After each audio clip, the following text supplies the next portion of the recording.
بسم اللہ الرحمن الرحیم۔ اصول الشاشی کا تیسرا باب ہے مشترک مؤول۔ سبق نمبر 4 میں خوش آمدید۔ آج کے سبق کے اندر مؤول پر 4 تفریعات یہ بیان کی جائیں گی۔ عبارت دیکھ لیں۔ وَمِثَالُهُ فِي الْحُكْمِيَّاتِ مَا قُلْنَا إِذَا أَطْلَقَ الثَّمَنَ فِي الْبَيْعِ كَانَ عَلَى غَالِبِ نَقْدِ الْبَلَدِ وَذَلِكَ بِطَرِيقِ التَّأْوِيلِ وَلَوْ كَانَتِ النُّقُودُ مُخْتَلِفَةً فَسَدَ الْبَيْعُ لِمَا ذَكَرْنَا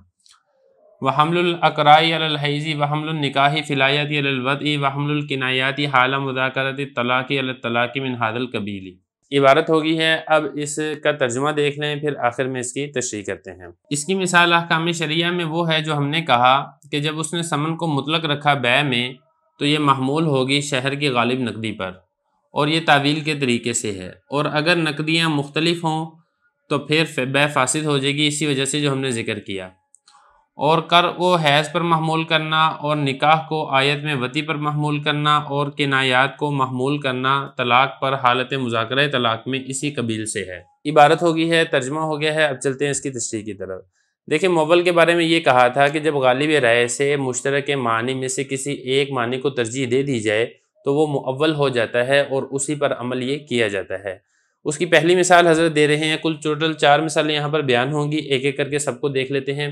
پہلی مثال یہ ہے کہ عقد بیع میں کسی شخص نے ثمن کو مطلق رکھا اور کوئی تعیین نہیں کی، اور اس شہر میں مختلف اوصاف کے دراہم رائج ہیں، اس حالت میں کہ جو قیمت کے اعتبار سے سب دراہم یہ برابر ہیں۔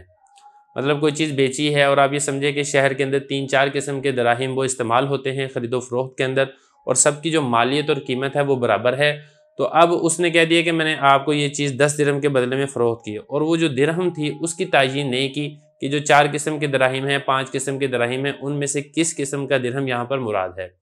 تو اب جو قیمت ادا کی جائے گی وہ اس شہر کے مروجہ دراہم کے مطابق ادا کی جائے گی، یعنی اس درہم میں قیمت دی جائے گی جس درہم میں اس شہر میں رواج جس درہم کا زیادہ ہوگا۔ اب یہاں پہ دیکھیں، دراہم تو کافی زیادہ تھے، اور غالب نقدی کو متعین کرنا یہ بطریق تعویل ہے، کیونکہ جو نقدی ہے وہ کئی اوصاف کے درمیان مشترک ہے، اور مشترک کے معنی میں سے ایک معنی کی تعیین کسی قرینہ کی وجہ سے ہوتی ہے،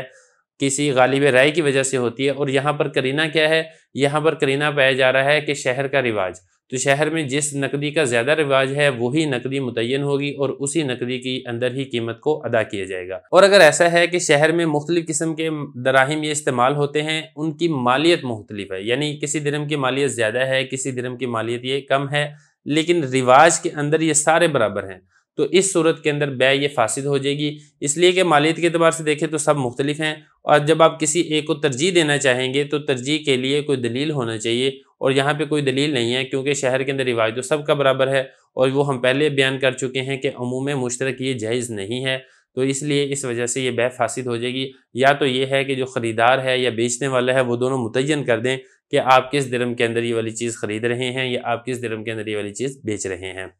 ذرا عبارت دیکھ لیں۔ حضرت فرما رہے ہیں کہ اس کی جو مثال ہے احکام شرعیہ میں وہ ہے کہ جب اس نے ثمن کو مطلق رکھا بیع میں، مطلب کوئی چیز بیچی ہے، میں یہ آپ کو فلاں چیز بیچتا ہوں 10 درہم کے بدلے میں، وہ کہتا ہے ٹھیک ہے میں 10 درہم کے بدلے میں خریدتا ہوں۔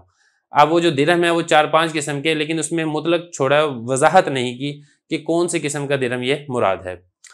اب کان علی غالب نقد البلدی، تو اب اس صورت میں جو شہر کے اندر عام طور پر جس نقدی کا رواج ہو غالباً اسی نقدی کے اوپر یہ والی بیع منعقد ہوگی، اور وہی درہم یہ دینا پڑے گا۔ وذالک بطریق تعویلی، اور یہ تعویل کے طریقے پر ہے، یعنی لفظ تو مشترک تھا نا درہم، اب وہ کئی قسم کے دراہم کے اوپر استعمال ہوتا تھا، تو ہم نے تعویل کے ذریعے سے ایک معنی کو متعین کر دیا۔ اب وہ تعویل کیا ہے؟ وہ تعویل ہے شہر کا رواج۔ ظاہر بات ہے کہ شہر کے اندر جس چیز کے اندر خرید و فروخت ہوتی ہے تو یہ والی خرید و فروخت بھی اسی نقدی کے اندر ہی استعمال ہوگی۔ ولو کانت النقود مختلفۃ، اور اگر نقدیاں یہ مختلف ہوں، اور ایسا ہو کہ